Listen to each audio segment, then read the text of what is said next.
Well, good evening, Warriors, and welcome to another edition of the R&R Sports Report. I am Robert Hagan, and by myself right now. Hopefully, we'll have a co-host in here in a few minutes. A shout out to our buddy Randy Isbell, who is home under the weather, not feeling well, so he won't be joining us tonight.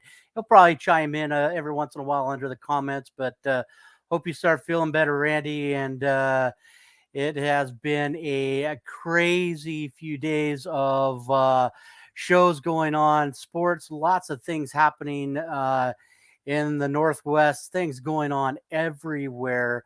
And it just happens that we're going to try to do it solo. Might be a little shorter show tonight, but we'll just play things by ear as we normally do. And our draft related item tonight would have been based on our 90th episode. Tonight is show number 90. As can't believe this brainchild of ours has been going for this long. And so our draft related show was going to deal with some stuff with those players or athletes that wore the number 90. And so that is where we're at. So, with Randy not being feeling well and being ill and on the sideline, I thought I would bring in a fellow Clarkson Bantam, a booster. Also, he is an analyst for Big Country News. We're going to welcome in Mr. Pete Williams. Pete, how are you, sir? Thank you, Robert. I'm doing well, and thank you for the invitation. But now, looking at myself, I can see I've got a face for radio. Hey, that's all good. That's what everybody says about me. But I'm glad you joined us in. We were I was just talking a minute ago. 90 episodes. This brainchild of Randy and I, and jumping in 90 shows now. It just keeps growing, and lots of people that are chiming in, and you being a guest host. So I do appreciate that. Outstanding. Well, I have not prepared as I just got the IT done on the computer, but I think we can share some information. I know still a lot going on here in the middle of summer with baseball realignment and college football.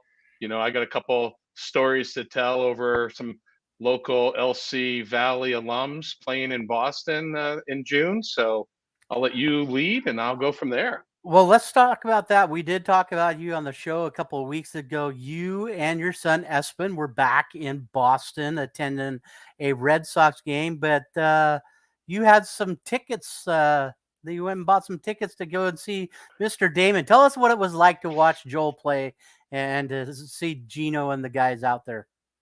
Well, Robert, I'll set the stage in that 2009, I had a great opportunity to go to the Masters and have a chance to watch that major in Augusta, Georgia, and that exceeded all expectations. But the one expectation I guess it didn't exceed was cheering for a local uh, Bantam alum, right? I mean, that's pretty cool. So, we had a chance. Espen gave me an early Father's Day gift. That was waking up at 3:15 in the morning, so we could make sure we got to the country club in Brookline, Massachusetts, which is just a suburb of Boston. And lo and behold, we were one of the first few people at the course, and we were able to get Espen a junior ticket that they had discounted, which was really nice and supporting of the U.S. Open. And from there, Joel didn't tee off until I think it was 8:35, if I remember correctly, and we were there at I think we got to the course at 5:45. It opened up at 6, and so we had a chance to see a number of the uh, other professionals. Rory McIlroy was one that was really cool to see in person there. But we waited right at the 10th tee where Joel teed off at 8:35, and it was just so cool.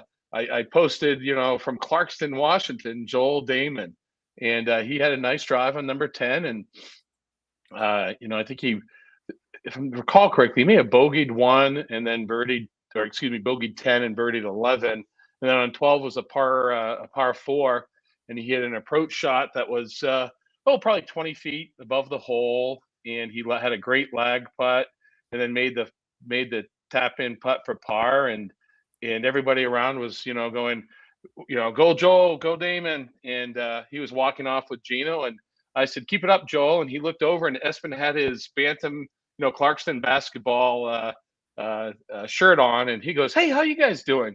And it was just cool, that interaction, and then we followed him. I bet we followed him for not all 18 holes, but we probably saw 13, 14 of his holes. And the cool thing, Robert, was hearing the discussions around from the fans around talking about Joel, and hearing good things about how other people perceive him, right? Mhm. Because being from the Valley, we've got obviously a great perception of Joel and Gino, and how well they interact on social media. But it was nice to hear that from general population, I guess.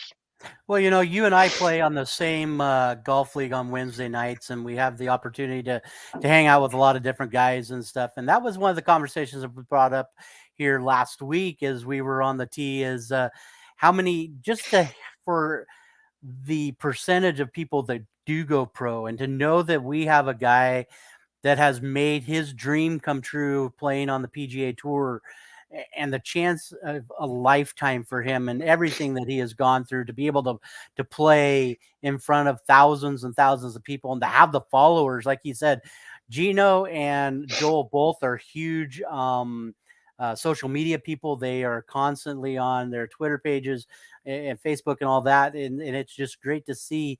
But to live out your dream, especially with what he has gone through in his life, it's just phenomenal. Absolutely, and you you mentioned I guess put it in perspective, looking at the golf course too, in terms of where he was playing at.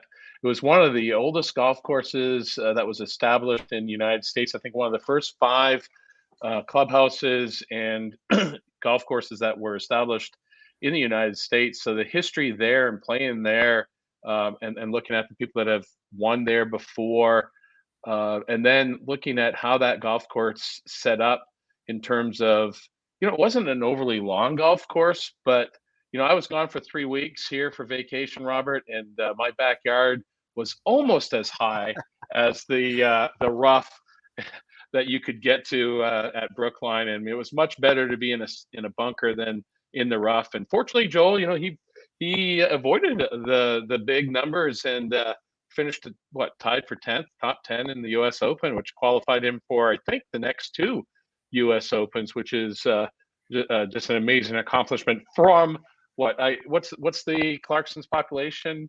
8,500, 9,500, somewhere around that area.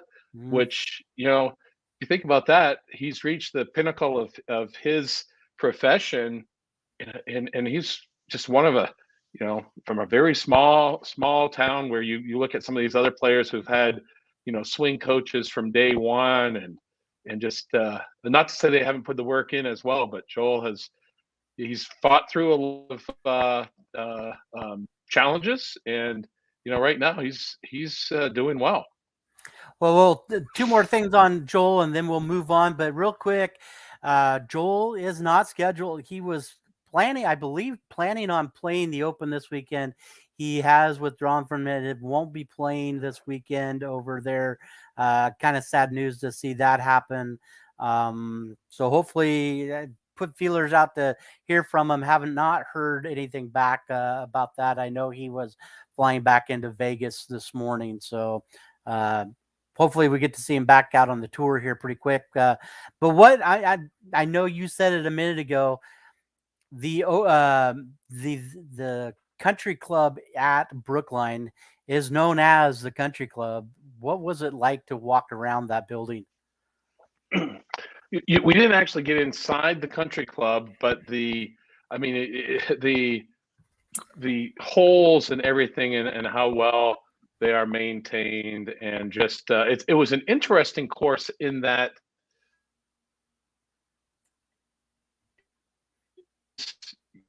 if you were to draw a map of golf courses, you typically would definitely see 1 to 2 to 3, and kind of making a loop. And this was kind of one. I mean, obviously one went to two, but then they kind of crisscross. You had back 9 holes playing up against front 9 holes, and we walked a lot. As I guess is what I'm saying there. It wasn't just something that you would follow around. Um, the merchandise there for the U.S. Open, it was the 122nd U.S. Open. So it's limited, I guess, supplies there. Not quite as exclusive as the Masters merchandise, but it was still that you were buying both the U.S. Open, and you were buying the Brookline country. Like you said, it's called the Country Club. It's not Clarkson Country Club, or it's just the Country Club. So it was interesting. I definitely came back with my only memorabilia that I kept or bought was the 122nd U.S. Open flag, which I'm hoping to see if I can get it signed by someone. So we'll see if that comes to fruition. I think it will. We know he travels up here quite frequently, so we'll dip back into the golf here in a few minutes. Let's turn our attention and get things started right away here. Let's talk a little bit of Major League Baseball. First off, we'll do a quick scoreboard and then a few little things going into the All-Star break. In the top of the ninth right now, Pirates lead the Marlins 3-2. In the bottom of the third, the Yankees lead that one 3-0 over the Reds.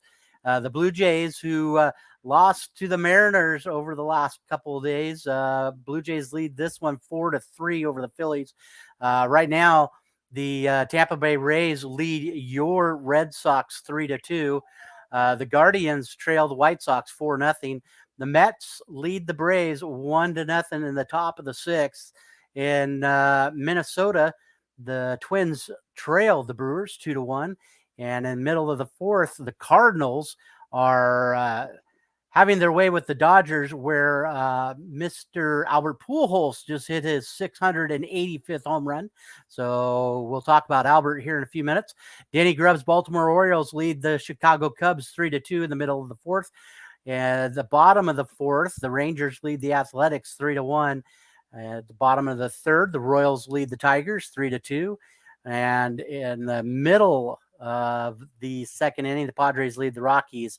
Getting ready to first pitch here in just a few minutes. The Astros are on the road against the Angels. The Diamondbacks at the Giants. And in earlier action, the Guardians in game number one knocked off the White Sox 4-1.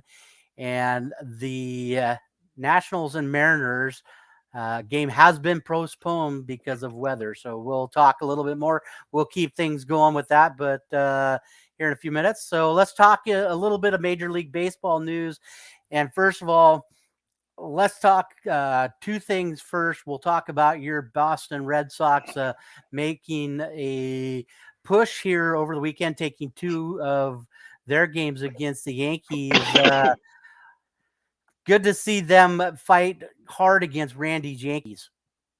Robert, baseball is a 162 game season, and really you just want to be one of the 6 teams now that they've expanded the playoffs, one of the 6 teams to make it in, and the Red Sox 17 are there 7 teams now. Okay, yeah. So one of 7 teams each. So you look at that, and the Red Sox, obviously I followed them growing up in Maine and everything. You look at their starting pitching that they have, that they're going to be getting back after the All-Star break. Chris Sale, who pitched tonight, gave up, I think, 1 earned run.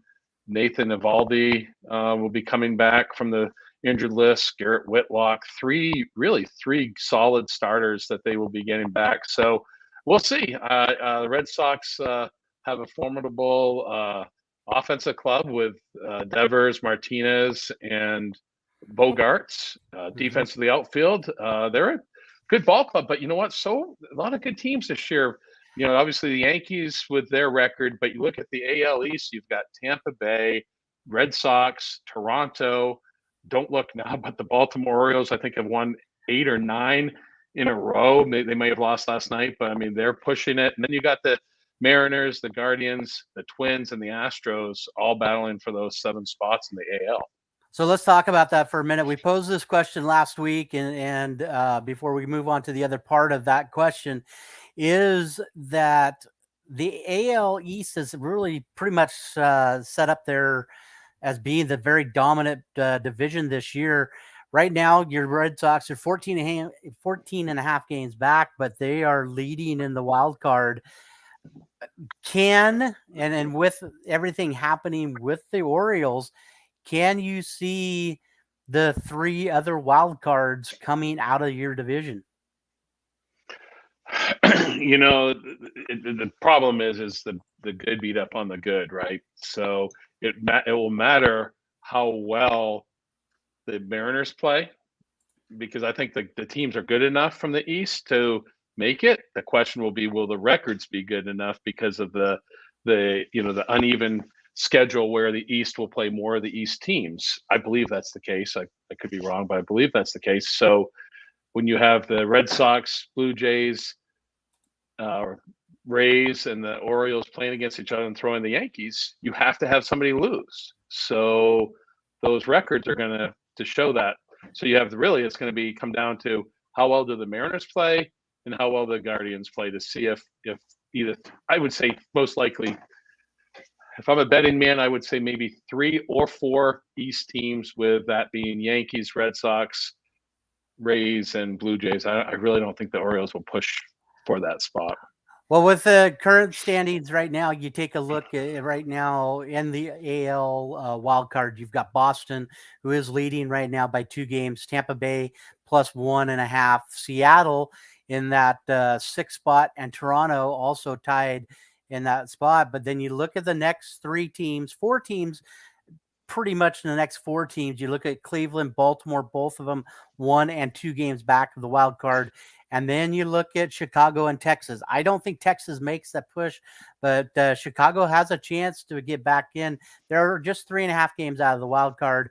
Yes, you look at some of the other standings of where they're sitting at. Chicago just 6 games back in the Central, so it'll be interesting to see where that is. But we are just prior to All-Star break, so let's talk about the big elephant in the room. And the big one is for us, and we've laughed and joked. Randy and I text all week and talk about these things, and we also have friends that are colleagues that are also these fans. What about Baltimore? Baltimore right now, 8-game win streak. They won again. They're 8-2 over the last 10. They've had 4 walk-off wins this past week. They're just 1 game back of 500. They're 2 games back right now of the wild card. And we asked Denny Grubb, he thinks they can make a push. Do you think they make that push over into getting ahead of Toronto or the Rays, actually? I honestly don't think so. I just think it's the teams that they've been playing right now. With the quality players that the Rays and the Blue Jays have, I'll be quite honest with you. I haven't really followed Baltimore as closely as some of the other teams. I can't see them overtaking the Yankees or the Red Sox. So they're going to have to split with, if you look at the Blue Jays roster, it's like the sons of, the 1980, 90s all-star players, right? Guerrero and Bichette and Biggio and just all. They've got some names for hitting, and I don't think their pitching has really carried them as they thought they would. Then you look at the the Rays, and they're a unique club in that their pitching is not as traditional as everybody. Corey Kluber is pitching well tonight. He's pitched well. And then you got the Orioles. Honestly, Robert, I would say they're going to be on the outside looking in, unless you see something falter with like the Mariners or the Guardians where they fall off, or the White Sox. Well, just because once again, you have 5 AL East teams, which is, the more of the bigger divisions, and the Yankees, Red Sox are going to be tough outs anywhere. And we look at the same thing. With that being said, Toronto got swept by my Mariners, and Seattle, who also another 8-game win streak now, is paused because they're taking on the Nationals. Should be an easy week for the Mariners to get through the Nationals, keep that thing going. Just 3 games over 500, which is good. Still 12 games back of Houston, which we figured that Houston was going to be that team that's going to get there. Do you think that either one of those teams, Baltimore or Seattle, will crack the power into the top 10 of the power rankings? Is that something that can happen for these two ball clubs? The Mariners are a funny ball club because when they have had better talent, they haven't reached expectation and vice versa now, where I think they're playing a little higher than maybe what their overall talent level is.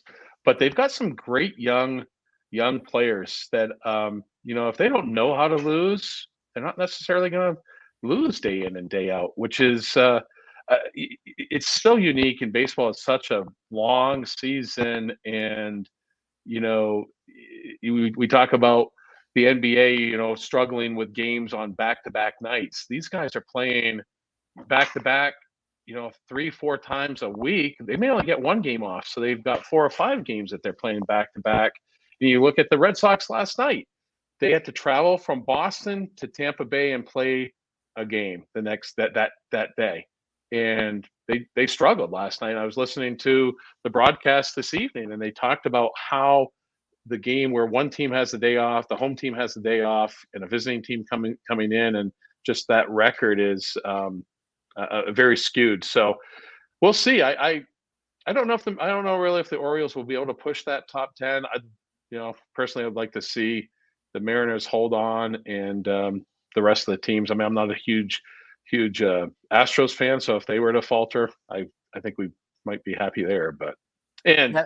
I would like to see Randy's Yankees start faltering too. Randy's Yankees right now are 14 and a half games up on your Red Sox. They have been at the top of our power rankings for the last 5 weeks. We'll talk about power rankings here in just a couple minutes. We'll hit a couple more MLB notes. How about some big news? Robinson Cano is now a Brave.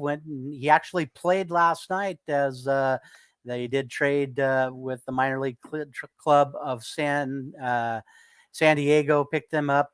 He goes 2 for 3 last night, had some great defensive plays. Are you shocked that Robinson Cano is back in the major leagues after having a full year off? Yes, I mean I don't know his age right off the top of my head, but I think he's got to be high 30s, if not 40s. I could be wrong, but I think it's the higher 30s, and not playing.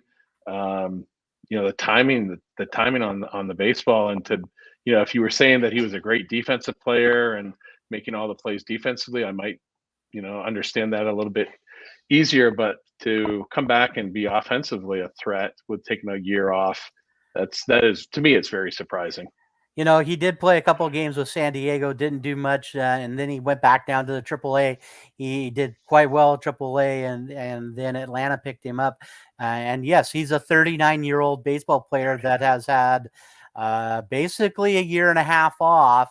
It'll be interesting to see what he can do over the next few weeks, and we'll see how he pans out this week with Atlanta, as Atlanta is at home taking on the New York Mets, which has been an interesting category in that one itself there.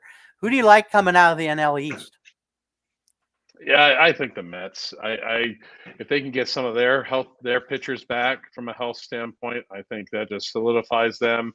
But we're talking next month towards the end of the month of July, as far as the trade deadline coming up, and we're starting to see teams like the Reds shopping some of their arms. Castillo looking at the Yankees, the Dodgers, the Mets. So a lot of these teams, a lot of the front runners, I don't think are done with their rosters either. So it's a little bit, I guess, early in terms of thinking of what the rosters are going to be, because I think you're going to see some trade deadline deals, not only from the teams that are in the middle of the pack, but from the leaders like the Yankees, the Mets, teams like that.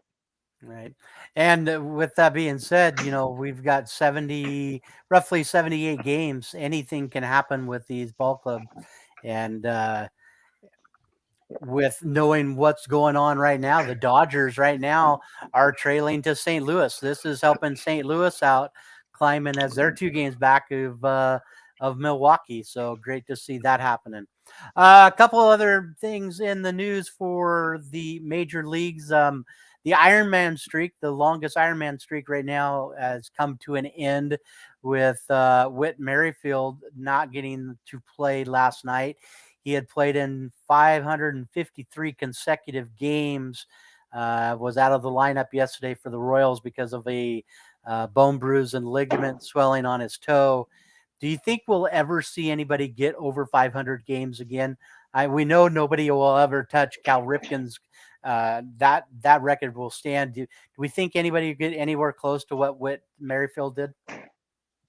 No, I don't. I think with the age of specialties and specializations and ability to really look at more of the season instead of the I guess the daily stats, because nobody's going to catch Cal Ripken. So what are you really doing, right? I mean, yes, as long as you're playing 90 some odd percent of the games, I think you're showing that you are an everyday player. But I don't think you're going to see the 500-600 game, streak. What about you? What do you think, Robert? Yeah, I don't think anybody. I don't. I know there's a lot of people that would like to compare themselves to Cal Ripken, but he was just that special guy. That he was that special Oriole that played, and I think he is going to be one of those guys that people look up to. But with as many people getting hurt, tweaking hammies, doing that kind of stuff, it'll be interesting to see what they do over the next few years. But I don't think any player is going to play if they hurt their toe. I don't think they're going to be out there playing, especially what turf toe does to a football player. So it'll be quite interesting to see that. With that being said, another injury for the Rays. Wander Franco is going to undergo surgery today. I've not read anything more about that. He had fractured his right hamate bone in his hand. He's out 5 to 8 weeks. Does that hurt the Rays more than you think? Oh, absolutely. I think Wander Franco is a immense talent, and listening to as I mentioned, listening to the broadcast earlier this evening of the Rays and Red Sox game. They had the Rays broadcast, and they were talking about there was a play during the game where miscommunication with the outfield, and they were talking about how these players haven't played a lot of games together. And so if you continue to have injuries with your star players who play every day, you miss that continuity and that communication on fly balls or covering backing up players is important. So you miss that part of it. And then Franco is just offensively, he swings the bat very soundly. So yeah, I think that's going to be a big hurt to the Rays. Now, Robert, I want to go back. I want to go step quickly back. You talked about the Iron Man and just being over 500 games, and you look back at Cal Ripken. I had to look it up.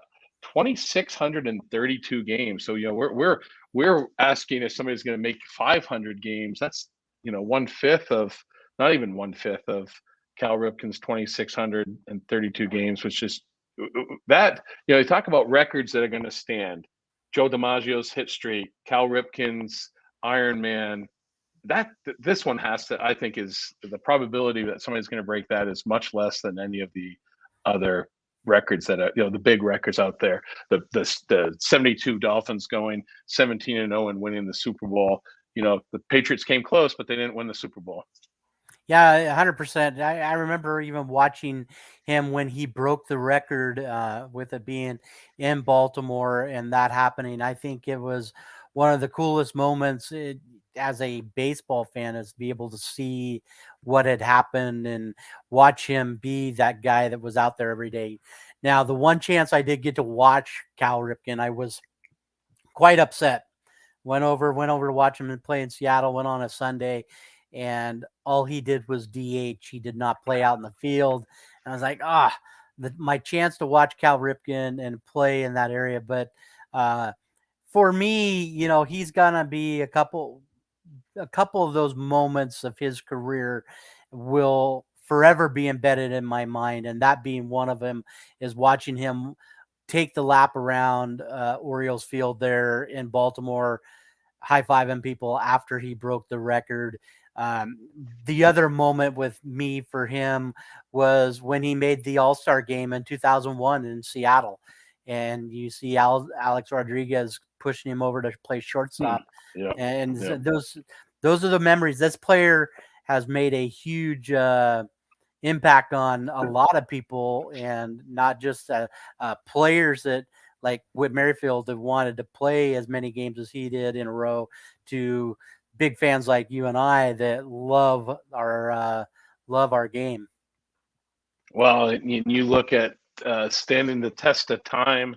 Cal Ripken's name has always been viewed in a positive light. Very little controversy in his career.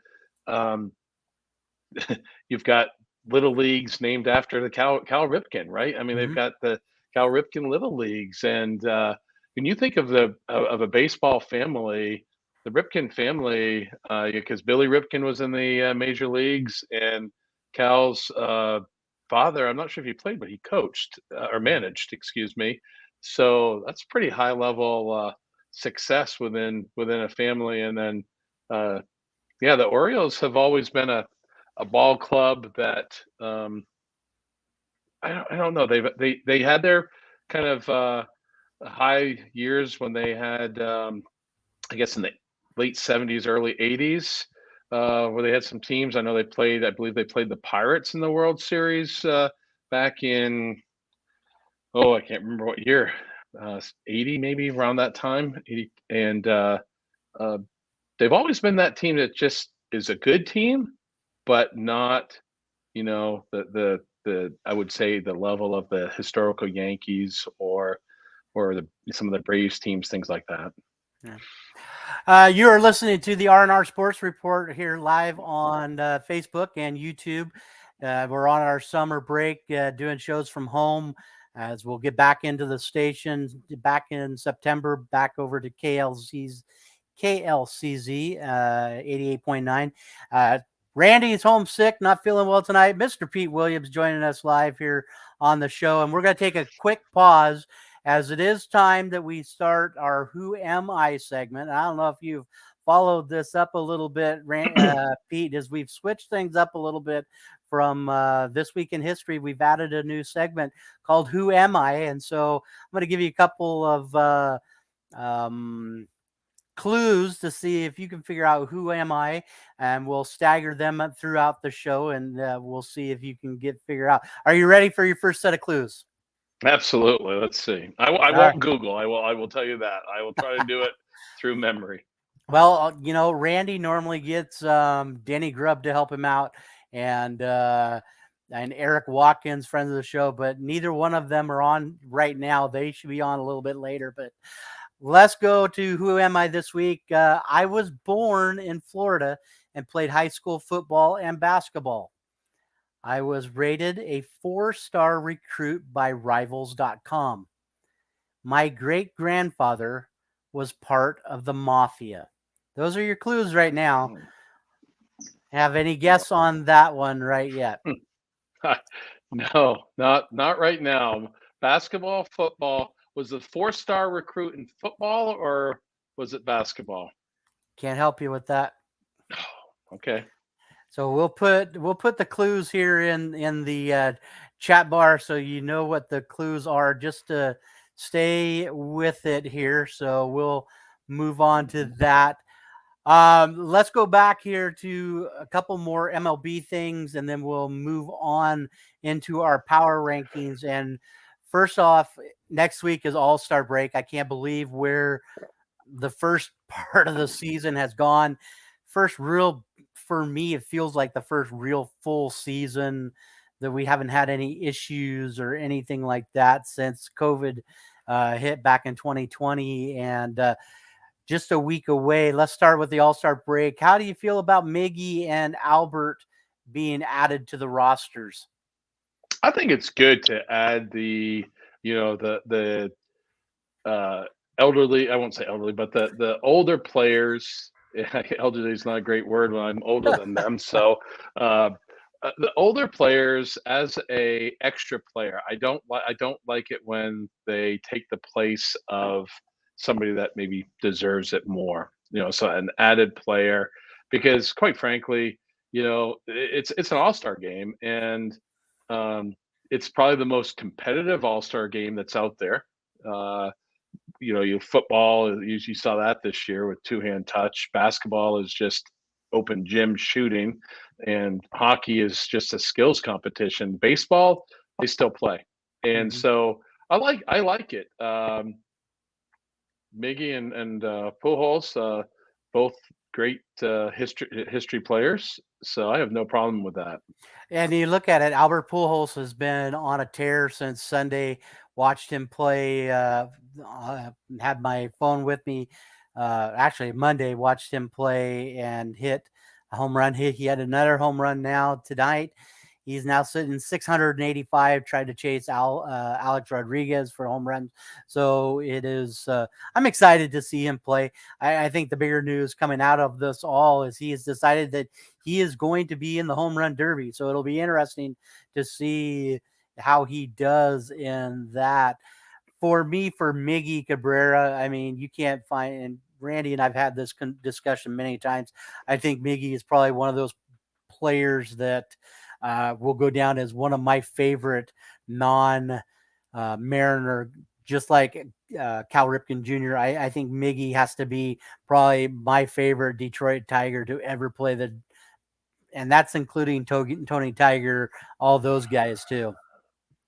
Boy, I'll tell you, I mean, I agree that Miggy is a great um, Detroit Tiger, but when I picture Detroit Tigers baseball, I picture Lou Whitaker handling it off to Alan Trammell, and that mid second and shortstop, or to me, is the Detroit Tigers, right? But it's a different game. That was a low scoring, kind of era, but that was also the era that I grew up in. I'm a little older than you, a couple years, and and the funny thing is, we painted the picture, right? Because baseball wasn't always on TV 24/7, like highlights and things like that. So Alan Trammell and Lou Whitaker will always be the two Detroit Tigers that just stand out to me.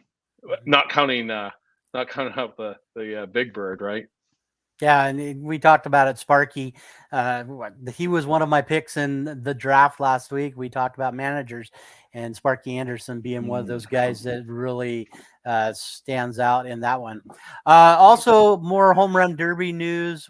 Besides Albert Pujols, Pete Alonso will be back defending his title. He also announced Ronald Acuna Jr. will be there. Kyle Schwarber and Juan Soto both announcing today that they will be participating in that on Monday. So it'll be interesting to see out of these guys, who do you favor right now to win the home run derby? Well, as you mentioned, Pete Alonso is not only trying to defend his title, but it's back to back. So I think he could be the second player ever to win three in a row, if I'm not mistaken. I thought that's what I read this week.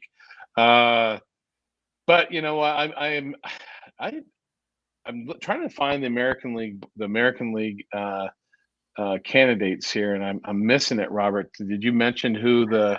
Have not I myself, I have not seen any other than these four individuals that have come out and said that they're playing right now: Albert, Pete Alonso, Ronald Acuna Jr., Kyle Schwarber, and Juan Soto. With that being said, and I say the name Juan Soto, we just talked about it last week. Do you think Juan Soto's on the move out of Washington? Boy, I think he's too young for the Nationals to move. I really do. I think he's still his probably contract's not as high as some other ones, and I don't know if he's gonna to leave. But I guess I didn't think they would at least let go some of their pitching either. So that's challenging. But Kyle Schwarber, he can definitely get hot. For old time's sake, I guess you would say. Pujols, but I like this. I like the home run derby in that um, they're not trying.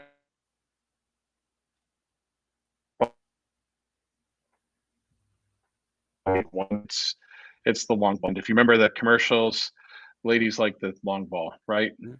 From the Atlanta Braves pitchers. So Yeah.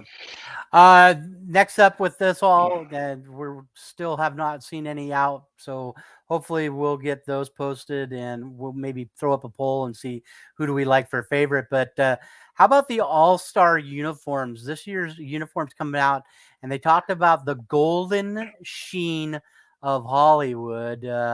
Have you seen these uniforms, sir? I did. I saw the Braves uniform and the gold trim, and I I liked it in a sense that there it is. I liked it in a sense that it's for for the All Star game, um, and I think that gold just I really draws my eye into it. Right? I mean, I there's pros and cons with it, right? Because now you're taking away all the colors of the teams, and that's fun to see too. Because when you think of, the Yankees, you think of the pinstripes and the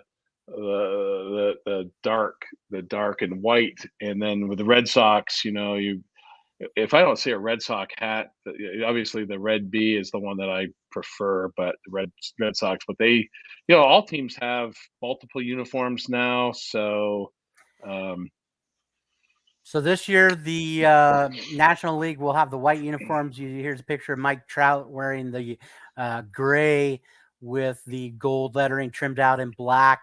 I lean more to the white one. I like the white with the gold. I do like the contrasting gray here, but I would lean more to the home team of the National League here in this one. Just looking at the uniforms is kind of cool to see where they're going with some of these things. So, with that being said, sir, who do you like this year? Do you like the NL or the AL in the All Star game?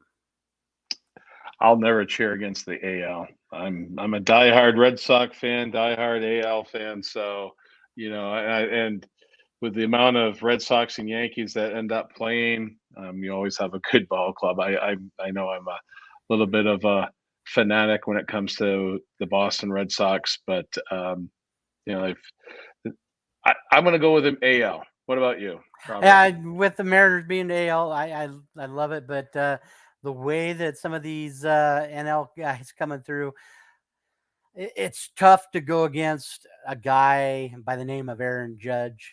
It is tough to see, especially what he is doing for his ball club and what I think he's going to bring for the American League. I also seen Julio Rodriguez also making it as a reserve from the Mariners. He has been the rookie, if not the rookie of the year for the American League. It's going to be a great game, and unfortunately, that'll be on the same time. We might try to do that as the show next week, as Randy and I will be watching it. Probably both of us as we do the game next week. So there you have it. Pete and I both are going AL. Randy is probably going to go AL as well. We will see how that one turns out here in the next few or next week. One last major league thing, and did you see this one? And the Dodger Stadium concession workers go on strike, or are subject to go on strike just before the 2022 Major League All-Star game. 99% of Dodgers workers of their union have voted to authorize a strike, which could happen anytime, as the Dodgers are out of town this week and everything is getting ready for the games on Tuesday. Do you think they get something struck up, or is Major League Baseball going to have to scurry a bit to try to get this figured out for concessions? Boy, that's a good question. I wholeheartedly think Major League Baseball has to be involved with the at least the All Star festivities, because there's too much fan um, support for the amenities and everything not to be there. So I you've got to maybe bridge the gap if anything, but it's probably just a well thought out negotiation tactic right now. I think it will get resolved. It would probably be a non-issue. They do talk about it being 99% of them. Reading the article, they did say it's like 1,500 plus employees. So you're looking at, what, 100 people max, probably maybe 50 people max that did not want to do it. So it'll be interesting. I think they get that done here shortly. So we'll move on here to the power rankings. And each week, Pete, Randy, and I give our power rankings from the week before. We'll take a look at Randy's really quick, as Randy's really doesn't have any changes he doesn't have any changes in his top five. He has the Yankees still at the top, number one, Houston number two, the Dodgers number three, the Mets number four, and the Braves number five. Who are your top five in your power rankings? I would go definitely the Yankees number one, and I would go. It's tough not to have the Dodgers up there. I probably put Dodgers two, Mets three. Then I'm going to put the Astros four, and then I will go with Red Sox five, just because I'm a Red Sox loyalist. So never going to count them out. Yeah, they're good. They're pretty darn close. They've got to be in the top 10 right now for me. As far as my top five, I do have just one different from you and one different from Randy. The only difference is I still have the Dodgers sitting second right over the Astros. So for me, it's got to be the Yankees, Dodgers, then give me the Astros, Mets, and Braves, and that would be my top five. Pete, we also do our bottom three teams. Randy has not really shuffled up his much. He's got Kansas City 28, Washington Nationals 29th, and Oakland 30th. For me, I'm keeping Cincinnati still in that bottom three. I've got Cincinnati 28, the Nationals 29, and Oakland still the worst team in the league. For you, who are your bottom three? I'm going to put Washington at 28, Nationals 29, and the A's at 30. The A's ball club, and I think they just got rid of one of their players to Tampa here, it's sad to see, because if you look at the A's ball club just a couple years ago, they had some talent, and it's not that they aren't playing well. They just got rid of their pitchers and their everyday players, and it's sad to see, because they're a good organization. When you think back of baseball, you think of Billy Martin with the A's, you think of the Catfish Hunter, Billy North, some of the older players. Then you recently, when Eckersley was there, and just it's tough to see that the A's being one of the worst ball clubs in Major League Baseball. Yeah, it's just sad, especially with how many people are coming to watch them play. I think that's probably the worst thing, especially when Oakland has been trying to get a new stadium for so many years, and now with even more things falling off, I don't see that happening for them.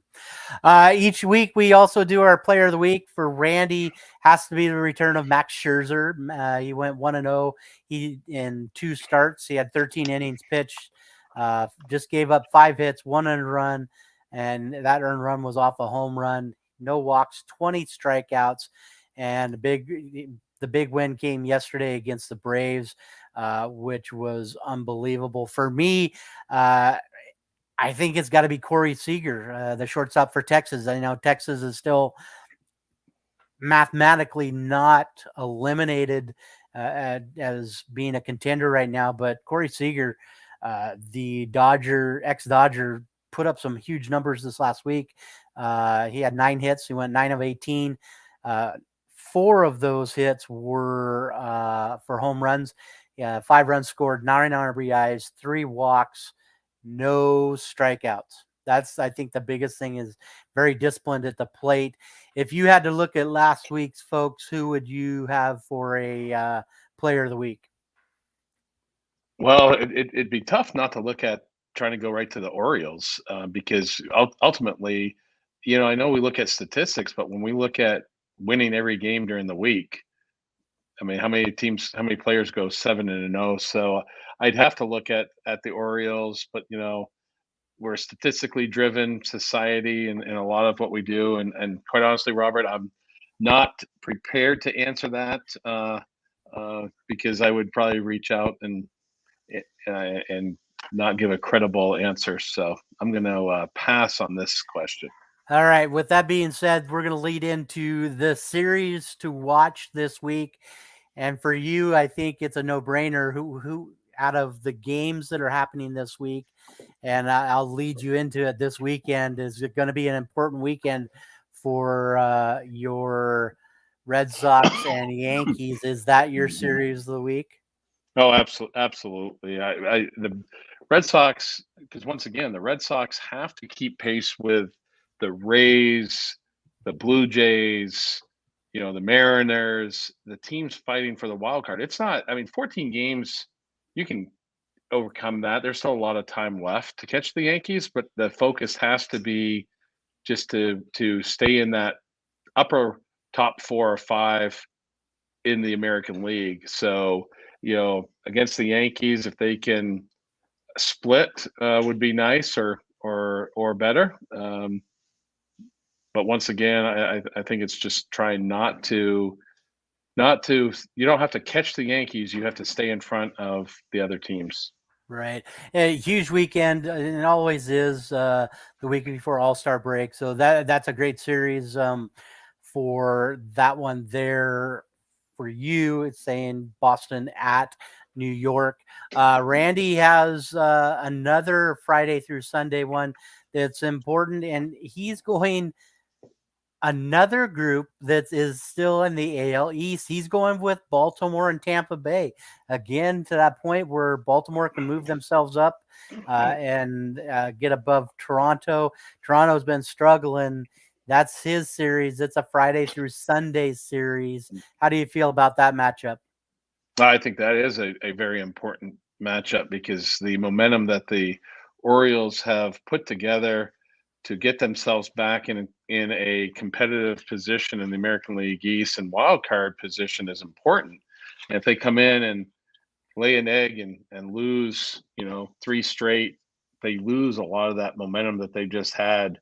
And so I think from a psychological standpoint, that definitely hurts even more than just those 3 games. So it's very important. And I think the Rays right now, they beat the Red Sox last night. They're in the 9th inning right now with a 1-run lead. They could be coming in, having put themselves back into second place in the American League East. So if they were to lose the Orioles, they would lose what they just, gained. So absolutely, that's a very important series. And 100% there. The series that kind of caught my eye is out of the NL East. Give me the series that's going on right now, and that is the New York Mets taking on Atlanta last night. New York won that ball game. Right now, the Braves lead this one in the bottom of the 7th, 4-1. As it's a 3-game series, it's got major implications. You could see Atlanta can move back up into that in the standings and seeing exactly where uh, this ball club of the Atlanta Braves, who they are with Acuna and Matt Olson and what they're doing is huge. As right now, the Mets have a 2.5-game lead. So with a win tonight, we'll swing it back down to a game and a half, and then the last game will be tomorrow afternoon. So my matchup being there. Let's jump back into the scoreboard really quick. Again, earlier action today. The Guardians won game 1 over the White Sox 4-1. We go to the games that are still happening right now. As you were just saying, the Yankees lead the Reds 3-0. The Blue Jays are leading the Phillies in the top of the ninth with one runner on, 4-3. The Red Sox trail this one with one out, 3-2 in the top of the ninth. So needing to get on here. The White Sox are leading in the bottom of the eighth, 4-0 in game number 2. Again, I said the Braves were leading 4-1 in the bottom of the seventh. Right now, the Brewers and the Twins are in the top of the sixth in a rain delay. Top of the sixth right now. The Cardinals have given up a couple runs to the Dodgers. They've cut the lead in half. It's now 6-3 lead for the Cardinals. Bottom of the sixth, the Orioles lead the Cubs 3-2. The Athletics lead the Rangers 4-3. And in the bottom of the sixth, it is all tied up between the Tigers and the Royals. And then the Padres lead the Rockies 1-0. And just in the bottom of the first, the Astros lead the Angels 2-0. And in the bottom of the first, the Giants lead the Diamondbacks. Again, you are listening to the R&R Sports Report here live on our Facebook page and on our YouTube channel. Also, you can find us on Twitter as both Randy and I's Twitter account. You can follow Randy at Randy Isabel, or you can follow myself at RH Banham's Voice. You can find us on Twitter and all those. As tonight, Randy is not feeling well, a little under the weather. So Clarkson Bantam booster, Mr. Pete Williams joining us here, and also analyst for the Clarkson Bantams, does some football with the Bantams on the radio for Nelly Broadcasting, joining us live. And Pete, thank you for joining us tonight. And that was a lot of baseball. Usually we usually are done with baseball in about 40 minutes. We went a little over here, but lots of things happening just before the All-Star break. One last item, and then maybe you had talked about this, but one last item on baseball is, back when Espen and I had the chance to go to a Red Sox game this summer, we sat behind the A's dugout, second row behind the A's dugout, and I wore my LC Warriors polo shirt and my LC Warriors hat because Seth Brown is the starting left fielder that night for the A's. And when he came over to the dugout, I said, "Go Warriors!" And he looked up and he noticed what I was wearing. I said, "Well, I'm sorry, I didn't bring you any Fazzaris." And he said, "Well, did you bring any Southway?" So had that little interaction with the former LC SC alum, and it's nice to see those players making the big leagues and being good contributors to their teams. Yeah, and not very long away here, as you touched on it. He's being a draft pick for Oakland. His draft is happening, I believe, next week. So stay tuned with that. Any names you think out of the LC ball club going to get drafted? Boy, they had a great season, so I think you definitely will see, some of their possibly some of their pitchers, and I think a couple of their hitters. I can't recall. Was it Nagel? Is that correct Nagel, I think, and then will Riley Way get drafted? He's defensively, he's got hands that are very sound defensively, and I know it'd be nice to see him continue his career.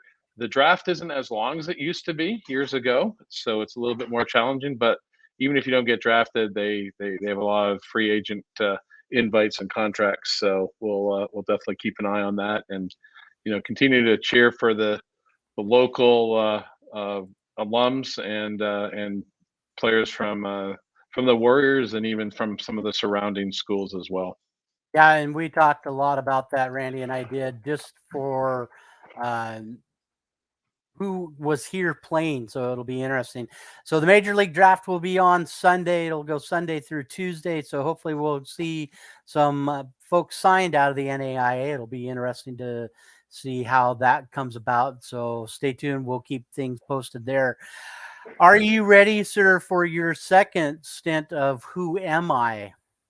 Yes, and I have not Googled yet, so I've got some trying to think, but go ahead. All right, so you can see in the chats there on your screen, you do see the ones from the first set. I was born in Florida. I was a high school football and basketball player. I was rated a 4-star recruit by Rivals.com. My great grandfather was part of the mafia. He was part of the Chicago mafia, if that makes any difference for you. So those were your first clues. Here are your next group of clues. I come from a family of athletes. My father, my grandfather, my uncle, my great uncle, and my brother all played in the NFL. I have started wearing my father's number. Those are your clues right now. So, again, born in Florida, he was a 4-star recruit. His grandfather was part of the mafia. He comes from a family of athletes, which include his father, his grandfather, his uncle, his great uncle, and his brother. All have played in the NFL, and he has started wearing his father's number. Wow, Any it's the father and grandfather that I'm trying to link up. That's three generation, the three generation and then brothers. Wow. Hmm. Three generation brothers playing in the NFL right now. Rob Gronkowski? No, not quite yet. Okay. We're gonna keep Okay. it. We'll keep it here. You'll get another chance here in a few minutes. We'll do it again as we move Wow. on. Let's talk a little NFL as we. I think we've kind of led our way into it with the Who Am I? Maybe he's an NFL player. I don't know. How about the? You said his name a minute ago, Rob Gronkowski. Just because he was a Patriot, he says he is done with football, even if Tom Brady calls him to come back to Tampa Bay. Do you think he comes back, or is he finally done? I think he's finally done. I think uh, to get the Super Bowl when he came back, I think he did everything he needed to, and um, I don't know what his financial management has been or anything like that, but I'm going to assume that he is financially in a good position, doesn't need to play another year, and quite honestly, it's going to happen. So at some time. Tom is not going to be Tom, and there's so much parity in NFL right now that do you really want to play? Aren't they? Are they going to an 18 game season this year? Or are they staying at 17? I can't remember. But As they're going to have an extra game, whether or not they all their players playing it. It's going to take a little bit more on the body. I just don't see the value for Rob Gronkowski, who is going to go down as one of the best tight ends ever, to play another year. Yeah, I don't see him coming back. I think this one he's finally decided he is done. How about the news coming today? Maybe you've heard it, maybe you haven't. Le'Veon Bell is going to be fighting Adrian Peterson in a boxing match here. And today, Le'Veon Bell says he will not be playing football. He wants to be uh, continue doing work as being a boxer. What do you think about Bell ending his football career to be a boxer? Oh, I think that's a good decision for him. I think he struggled the last few years trying to get the playing time as he kind of fought back and forth between a few teams, and he definitely had a great, I don't want to say great career, but he was great during his career. It's kind of different there, right? That I don't think the length of his career was necessarily going to put him as one of the best running backs of all time, but he definitely had some years where he was at the top of, I won't say the top, but he was at the top of the running back. He was that, diverse with being able to catch and run. But his time, I think, is done, and I'm surprised. I'm surprised he's going to put his body at at the pain and I guess beating that he's going to take in boxing. Yeah, that just shocked of a person that has been playing for so long, and then let's go to boxing and get really beat up over it. It's just crazy to think. Why would you want to? keep taking the pounding to now a different kind of pounding to the head. So it will be interesting. Some sad news. How about former Dallas Cowboy and Chicago Bear running back Marion Barber the third passed away of a heat stroke, according to the medical examiner. He went and had a welfare check done on June 1st, and they found him dead in his Frisco apartment in Frisco, Texas. And he was just sad to see that an individual is still fairly young pass away. Yeah, absolutely. When anytime you see, an athlete who has been in the limelight, I guess, and name recognition, especially this day and age with social media and access to seeing names quickly, the visibility and the passing of that, it's sad to see. And I was not a Chicago fan, but I didn't have anything against them. But those fans definitely will be feeling that loss a little bit more than others. Yeah, it's just sad to see anybody passing away, especially with dealing with the ones from last week, week before last, with Goose passing away and Ferguson for Baltimore. So just kind of a sad news.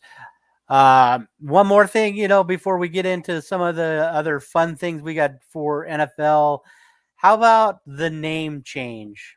Steelers home field is going to be renamed to Acrisure Stadium. It was Heinz Field for 21 years. Before that, it was Three Rivers Stadium, which was demolished when Heinz Field went in. Acrisure is a global insurance company or insurance broker. Let me rephrase that. Based out of Grand Rapids, Michigan. What do you think of this name, Acrisure Stadium? you know, name changes on stadiums. I just I I have a hard time referencing that on my first thought. The Boston Garden is not the TD Garden. God help me if they change Fenway Park to to Sam Adams Field or something like that. Nothing against Mr. Adams, the old math teacher, but to me, it, I know they tore down Three Rivers Stadium, so I won't call it Three Rivers Stadium, but it's Heinz Field.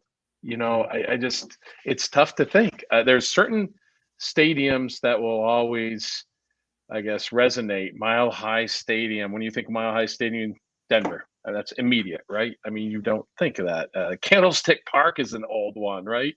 Candlestick Park was such a iconic baseball field because growing up in the East, why are people wearing jackets in the middle of summer watching baseball? You could never understand that because back east it's so humid and hot during the summertime. But you know, I'll go to my literature bank here for you, Robert. I think Mark Twain once said the coldest winter that I spent was a summer in San Francisco, and he probably went to some Candlestick Park games. But it'll be hard for me not to think of Heinz Field.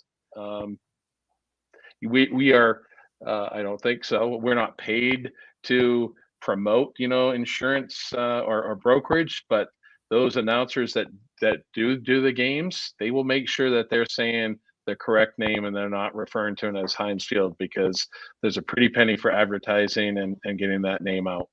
Yeah, I mean, Seattle has went through the same thing. It's just crazy to see. We had Safeco, and now it's T-Mobile Park, and same with Questfield and all that. It's different to see those names coming across. Especially, it'd be weird. Same thing with Camden Yards. I mean, what would you say if they changed the name of Camden Yard? It's just Yep. it's tough to see. Listening to Colin Cowherd today, and I love listening to Colin. Colin is now with Fox Sports. Had many years at ESPN. Listened to him with ESPN Radio. Listening to his show today, he hates the name Acrisure. He wants to give it the nickname, and he came up with the Sure. The Sure would be the name. Wow. So like I'm not. we had I'm not sure about that. yeah, you talked about Three River Stadium being right there. That was kind of a nickname for that. Uh, but I'm going up north to the Sure, and which, if you're familiar with where Heinz Field it is on the north side of Pittsburgh. We're going north to the Sure. So I'm kind of the same boat. I don't like the name. It just doesn't feel right rolling off the tongue. It's just kind of funny like that. No, no. But as we know, I mean, in this day and age, everything is a lot of decisions in sports are financially driven, and this one being sponsorship, and definitely you can understand why. But that'll be a hard one. That will be a hard one because it doesn't flow off the tongue easily either. Right, 100%. So let's take a step and we're going to go in and look at some of the teams. And this week, Randy and I were going to talk some of our rankings of some players. We're going to do the NFC. And I want to just throw out, we'll break things down. Uh, we'll do some divisions, but I want you to give me a breakout player, if you can think of a breakout player for each team. And we're going to do the NFC. We'll lead off with the NFC West and looking at excuse me, the NFC East. And with that being said, what player on each team is going to pop out for you? So we're going to lead off with the Dallas Cowboys. Randy had selected Armstrong, Dorrance Armstrong, the edge rusher for the Cowboys, being that breakout player. For me, out of Dallas, I want to see Anthony Brown, the cornerback. I think he had some great numbers over the last year. Had 71 tackles, just 3 interceptions. But with the counter side of the backfield there, I think it's a year that Anthony Brown's got to really step up if he wants uh, to make a difference in that defense, which I think the Dallas defense really needs to step up this year. For you, how about a player off of Dallas that you would like to see have a breakout year? Well, I'm going to say whether it's I'm going to kind of modify this because necessarily won't be his breakout, but it will be a comeback, and that's Dak Prescott. Um, Obviously, the importance of Dak last year, I think, was maybe understated when he first got injured, and they were going to ride Ezekiel Elliott as much as they could.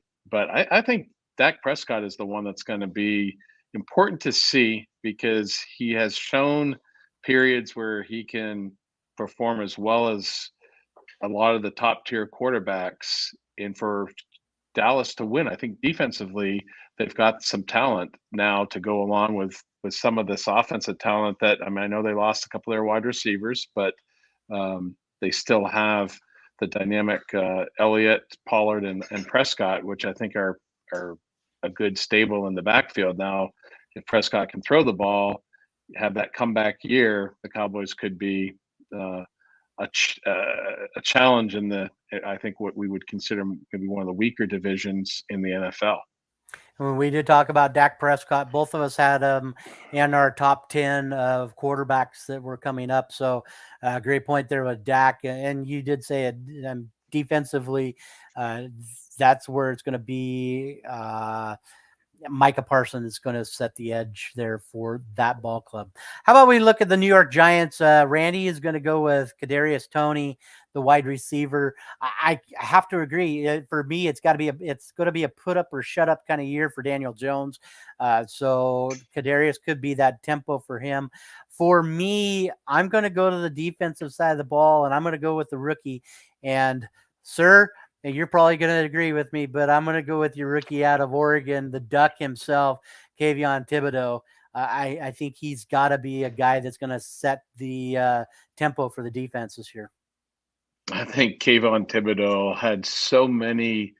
To me, I think he was the epitome of paralysis by analysis. People started to try to find things about Kayvon Thibodeau and why he shouldn't be the number one player selected defensively. And Thibodeau played through injury, a lot of injuries, and his high level on defensively, being able to be that edge rusher. Um, I think he's going to have an outstanding rookie campaign. And obviously, I'm kind of looking through some um, green glasses here, even though I've got my Cougar mug. For those that don't know, I'm a diehard Duck fan. So, but Kayvon Thibodeau, I think to me has the opportunity to. I think he got drafted fifth to show that he was drafted too low, and that's kind of startling to think about getting drafted at fifth being too low. But Kayvon Thibodeau has a high um, motor, and when you hear him talk, I think he's highly he's a student of the game, studying how the techniques to improve. And now we're going to see the Giants have the opportunity. They've got, like you mentioned, or I think you mentioned, that Daniel Jones needs to put up or leave, and Saquon Barkley, is he going to come back to where he could, where he was before the knee injuries? A lot of questions there, but some of that could be helped out by getting some better defensive play and starting right up front with the rookie. We take a look now at the Philadelphia Eagles. Randy is going to go with Kenny Gainwell. He is the rookie from Memphis, the running back to play behind Miles Sanders. I think that might be a little bit better matchup. That might be a running back by committee. With that being said, I think Kenny could take that role away. For myself, I'm going to lead with Devontae Smith. I think he did have just under 1,000 yards there, just 5 touchdowns. I see him having a little bit more, a couple more touchdowns. Jalen Hurts now having the target with A.J. Brown. I think that's going to make Devontae Smith look a lot better for this ball club, especially with Hurts throwing to him. How about a Philadelphia Eagles player there? Boy, yeah. The question is Jalen Hurts. I Jalen Hurts has the pedigree coming from Alabama, but quite honestly, if you look at who his backup quarterback is right now, and you throw him in with throwing to A.J. Brown, Devontae Smith, having the ability to throw with Miles Sanders, and that's Minshew. Minshew, you never want your opportunity to be happened by an injury, but Minshew could have, if he gets that opportunity. The Eagles are a much better organization than the Jacksonville Jaguars. So I'm hoping it would be Minshew, but I'm going to go extremely off the wall here. And once again, you're going to hate me for this because I'm giving you too much Duck stuff. But you're looking at the reigning 110-meter hurdle U.S. Olympian, Devin Allen, now on the roster. He played at Oregon, was an outstanding deep threat. We'll see if he can do anything in the NFL. I think he's going to finish off his world track competition this weekend in Eugene, and then he'll be going to training camp. But the Eagles have a lot of offensive talent, and I'd like to see Minshew really work his way into that. Whether or not that happens, we'll see. But if he does, watch out, because they've got some talent there. Yeah, right now Devin Allen listed in 4th or 5th on the depth chart with that one, so it'll be interesting to see where they go. Also, don't forget the name there that you could say is Dallas Goedert. I think with having things going on there, that is another big target for them. Let's move our attention to the Washington Commanders, and it's going to be weird to say the Commanders, but Randy is going to go with Benjamin St. Justice, the cornerback. I am not sure where or why his thoughts were on that one. It will be interesting to see where things go. For me, I think he's a guy that needs a new town, a new look. So give me Carson Wentz. I know I'm saying it. Carson Wentz, yes, last year he had 3,500 yards, 27 touchdowns, 7 interceptions. How do you get better? I think having that leadership role there, you've got Taylor Heineke there, Sam Howell, but you've got J.D. McKissick to throw to, Terry McLaurin, who just signed a big contract, Curtis Samuels, Kelvin Harmon. There's a lot of targets that he could throw to there. So I think Carson Wentz might be looking for a bigger year than he had last year. How about you? No, I'm going to go with on the defensive side and really try to stay healthy. And I know, Chase Allen has had some good, I guess, seasons, but he's going to do it without getting the injury bug. And if he can put together, a full season, I think he's a game changer because defensively he is a presence that you have to have two people guarding him and Mhm. blocking him. So I'm going to see for a bounce back on the defensive side there. All right, that was the NL East. We'll pick up the pace just a little bit. Here we go to the North, the NFC North. We go to the Chicago Bears. Randy's going with the tight end Cole Kemet, which is a great thing. I think I'm going to go with his target, the guy throwing it to him. Give me Justin Fields. He had starting his second full year. Yeah, he was just under 1,900 yards passing. I think this is a year that it turns itself around for him. How about a Chicago Bear for you? Wow. I'll be quite honest, that's not a team I really follow. But I agree with you on Justin Fields. I think he's had some opportunities, but you look at who's behind him, and I'm not seeing a lot of pressure. He doesn't have that veteran quarterback as a backup behind him. I mean, he's looking at Simeon and Nathan Peterman on as a backup. So I think he can be playing with a little bit more freedom in terms of being aggressive. And if you don't, he's always been a player that has taken that opportunity to take the long ball and take the home run shots. And if you kind of put a governor on a player like that and not allow him to play what he's always played, it can maybe hinder him. So we'll see. We'll see if that freedom allows him to take some of those gambles to get it to his his tight ends and his wide receivers, and then obviously out of the backfield, Montgomery. I think the big thing you said it, Justin Fields getting a little bit more freedom. It'll be interesting to see, especially with the new offensive coordinator or new coach there, to what they do. So it'll be interesting with them. We move on to the Detroit Lions, and anything's got to be better than how they did this last year. Randy is taking the cornerback Jeff Okudah, and for me, I'm looking forward to seeing what the number one pick, the rookie Aiden Hutchins, brings to this ball club. How about you? I'd like to see. I also I'd like to see what Hutchinson's going to do because once again he's going to be coming in. Excuse me, as the player chosen before some of the other edge rushers, Thibodeau as well as I can't recall the Georgia player, but so he's got some expectations as a rookie that he's going to need to um, live up to, and if he does, obviously that's going to be a good year. He's also a Michigan kid, so you know how successful would that be, or how exciting would that be for him to be doing it in Detroit? We take a look now at the Green Bay Packers, and I know we've got Randy's other half. Haley loves the Green Bay Packers, and a lot has to happen this year for this ball club. Randy is going to go with the rookie Amari Rogers.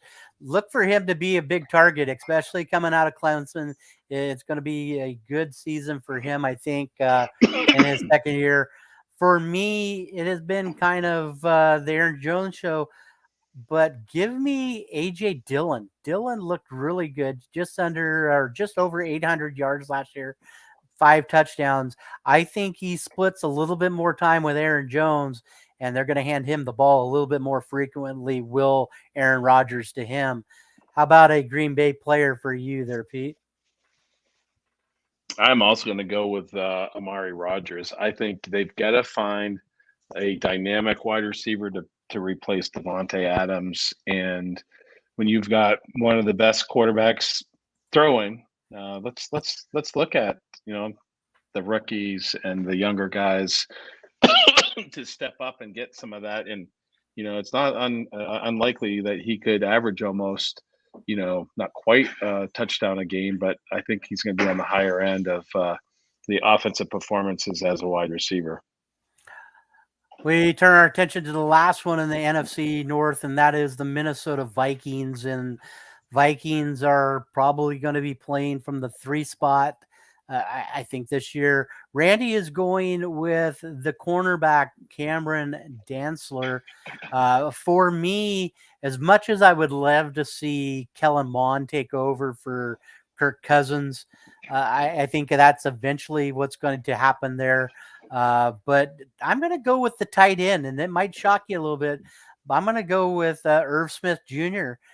He had just 30 touches last year, just over 350 yards, but he had 5 touchdowns with those 350 yards.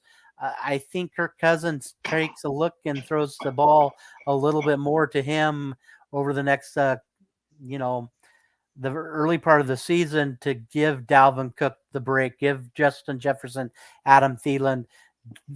He's going to be the guy that they're going to target the most with those big stars that are going to be playing. I think I agree with that one because I also think they need to give Cousins, some security, some more consistent confidence, and Smith definitely can serve that. Which then, if he's hitting that intermediate and drop off routes to Smith, and then he's got the 2 outside wide receivers in Jefferson and Thielen, there's no reason that Cousins can't excel, and Irv Smith can be part of that roster to really help the Vikings.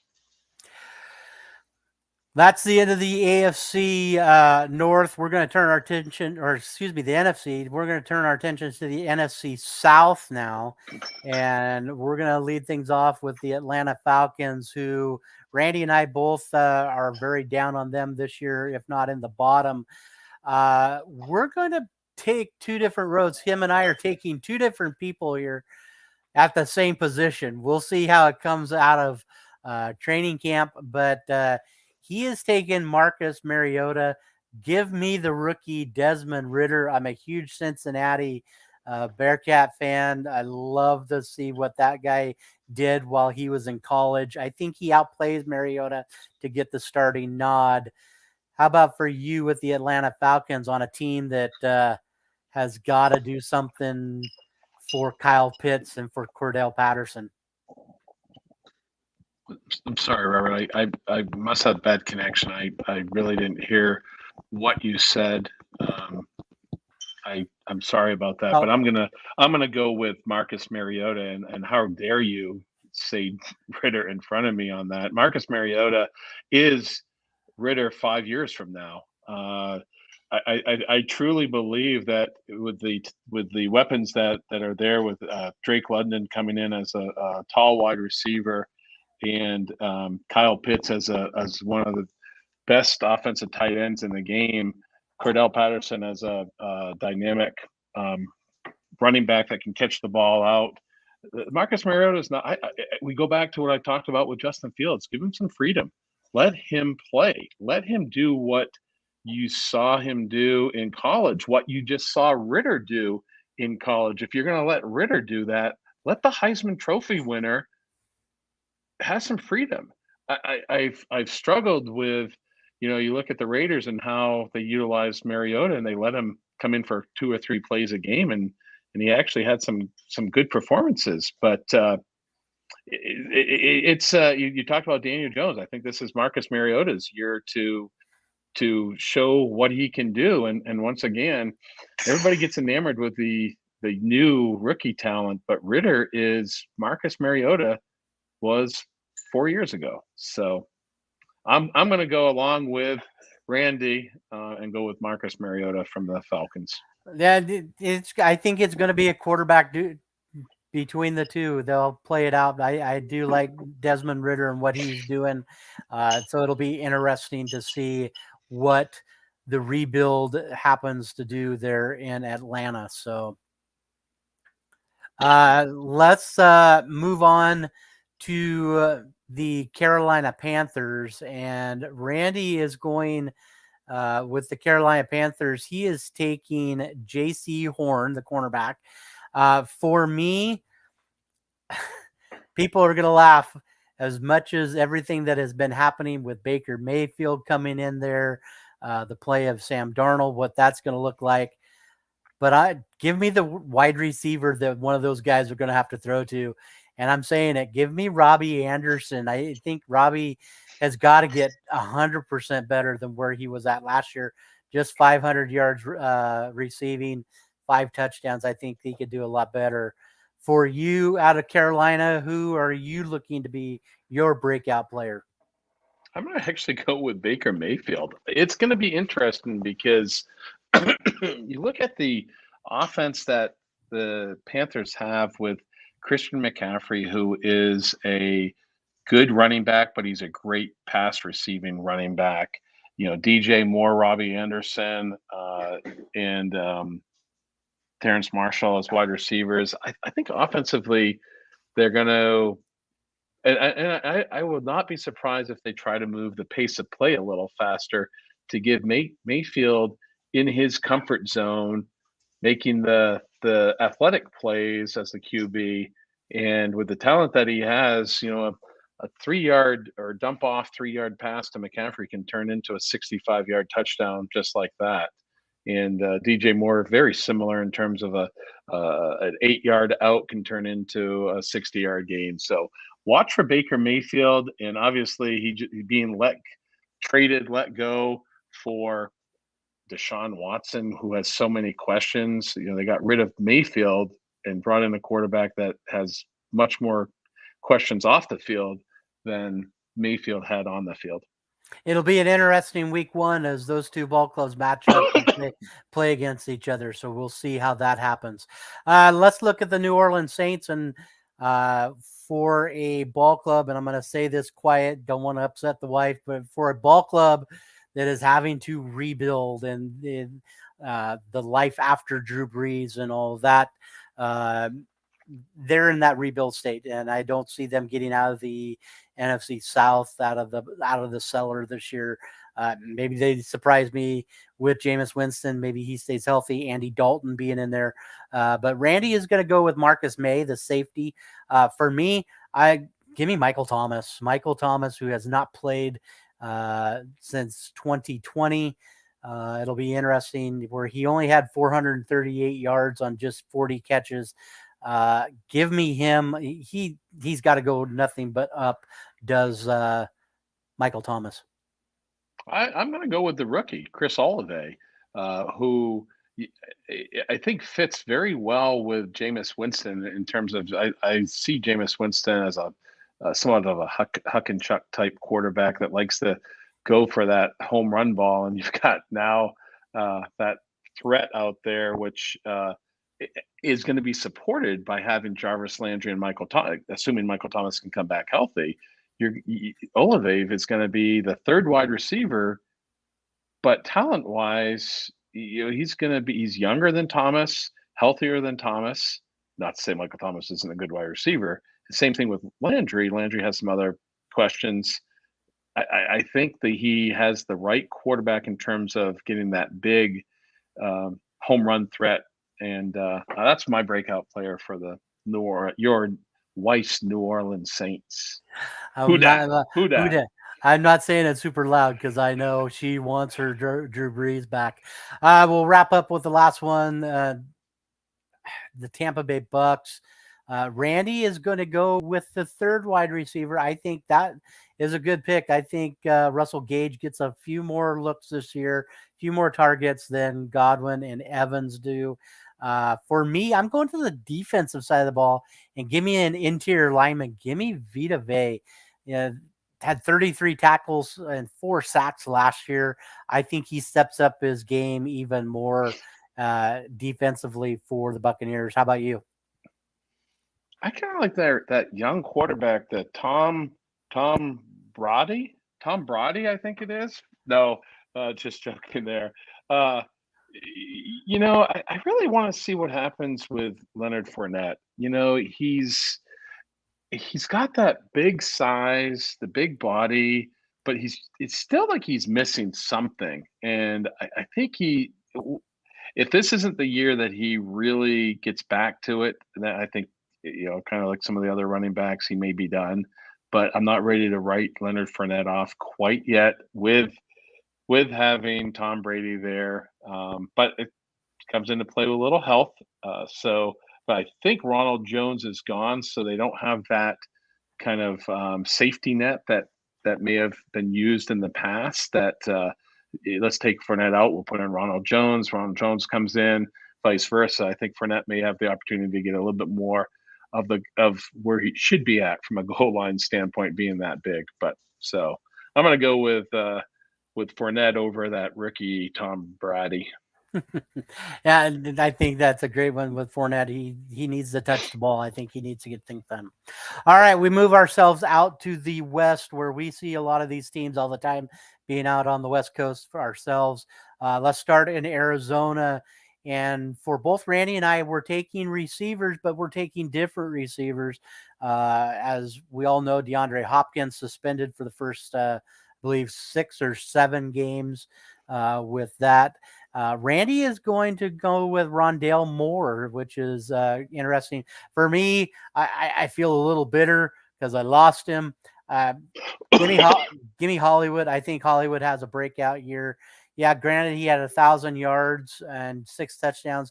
I think he gets a few more touchdowns this year, and he's going to be closer to about 1,200 yards receiving, maybe even 1,300 yards with Kyler Murray needing a target or wanting targets. I think this might be a good year for him. I do like Hollywood. He's a head scratcher sometimes though, because he can have some of the toughest catches, but then he has some of the easiest drops, and it's sometimes frustrating to watch. But I'm going to go with James Conner, and once again, I think it's because of the playing time. I think he's going to be the full time running back where he was splitting the last couple years with. Oh gosh, I can't recall. Edwards, right? I think it was Edwards. I can't remember his first name. And Connor showed a lot when he was in Pittsburgh from being able to catch and run. And Kyler Murray can scramble, and that just buys him a little extra time. And you've got these wide receivers that are pulling the defensive backs downfield. You throw it to now a running back that's being guarded by a linebacker. He can get some yards quickly and some touchdowns. I think Arizona is going to be a high scoring offense once again. And watch James Conner coming back to, in all likelihood, the top of the fantasy market in running backs again. Yeah, I agree 100%. We're going to jump over one really quick. Let's jump to San Francisco really fast. Randy is going to go with Brandon Ayuk, the receiver. Myself, I think the 49ers move on from Jimmy G, as there were some grumblings and hearing today that Seattle might be a great pick for Jimmy Garoppolo to go. So give me Trey Lance. Trey Lance made a couple of starts this last year. I think he could be that team. Who do you think out of San Francisco? Boy, I have so much questions with Trey Lance. I just don't.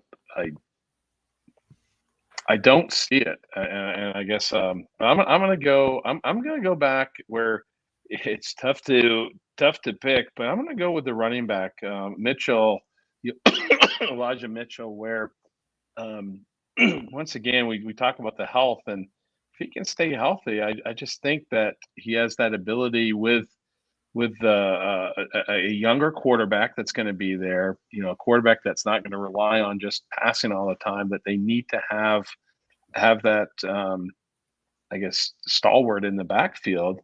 And I know Debo, can come and get some play in the backfield, but I'm going to go with Mitchell to have a breakout year. Yeah, that's Excellent choice on that one. Let's move into the Seattle Seahawks. We're going to leave the Super Bowl champs to last. We're going to go to the Seahawks. Randy is going with Cody Barton, who is was a player out of Utah. It's just getting ready to be his third full season, so it'll be as try to replace Wagner there. So that's a good selection by Randy. I'm going to go the offensive side of the ball, and I'm going to go with a position that Pete Carroll loved to throw to, and that's the tight end. So give me Noah Fant. I know Noah's coming over from Denver, just under 700 yards, but the touchdown numbers are low. But you know how much Pete Carroll loves to throw the tight end in the red zones. Maybe he gets more than 4 touchdowns. So give me Noah Fant there. I'm going to agree with you on that one. I think Noah Fant was probably a player that the Broncos hated to throw in that deal for Russell Wilson. They had some little bit more depth at tight end, but that was their number one. That was tight end one for the Broncos, and he's had a couple injuries, but he came out of I believe it was Iowa, if I'm not mistaken. And here I am looking at it. It was Iowa, and he's got good size, 6'4". I'm going to go with you on that one. Noah Fant as the breakout for the Seahawks. Yeah, I think that's a very good player to put right next to DK Metcalf, not knowing what's going to happen with Seattle quarterback wise, because I know Geno Smith is not the answer in there. So, last but not least, let's talk about the Super Bowl champs, the Los Angeles Rams, and not picking on Randy, but Randy's going the easy way out on this one. He's taking Cam Akers. Yes, Cam only touched the ball 5 times, 3 yards. Anything's better than 3 yards, but you got hurt. I think that is a smart choice. Cam Akers is going to complement Cooper Cup and what Stafford does there. But I'm going to lean a little bit more, and I'm staying away from Bobby Wagner. I'm staying away from the defense. I am going to go the other side of Cooper Cup. Give me Allen Robinson. You kind of chuckle a little bit. I know Randy's probably chuckling a little bit too, but out of Chicago, coming into a setup area to be a big target, is Cooper Cup is that small target. And take nothing away from Cooper Cup. Cooper Cup is probably one of the best athletes to ever come out of Eastern Washington to play football. He's a Super Bowl champ. He's a Super Bowl MVP. But the balance he can have on the other side now with that, I think is just great to see. And Allen Robinson, especially with him getting out of Chicago. Boy, I was when I was looking at that, I was looking at that same position and same player in Allen Robinson, and it's going to be. I think it's going to be interesting to see is if Cooper Cup can even be better than what he was, and he was so good with possession catches and receptions there, but now having a player like Allen Robinson uh, on the other side of him, I think I'm going to go back and see if Stafford can do it all again and put back to back. It's not really a breakout player, but it will be, can Stafford have back to back seasons um, of stellar performance that can get him to the back to the Super Bowl? Yeah, you could take anybody there. Again, you could take you could take just about anybody in that situation. So for me, Cam Akers is a kind of the no-brainer there, but a lot can happen with that team. I especially right now, I'm still high on them to be back in the Super Bowl. It'll be interesting to see where that things pan out there. So that is our the 3 of ours. NFC breakout pairs for 2022. Next week, Randy and I'll do the AFC side of this, and we talk about both our Baltimore Ravens and the New York Jets there in this one. You're listening to the R&R Sports Report. we're down to just a few minutes, so I'm going to ask you, where do you want to go? We got just a little bit of NBA news. Both Randy and I don't follow a lot of NBA.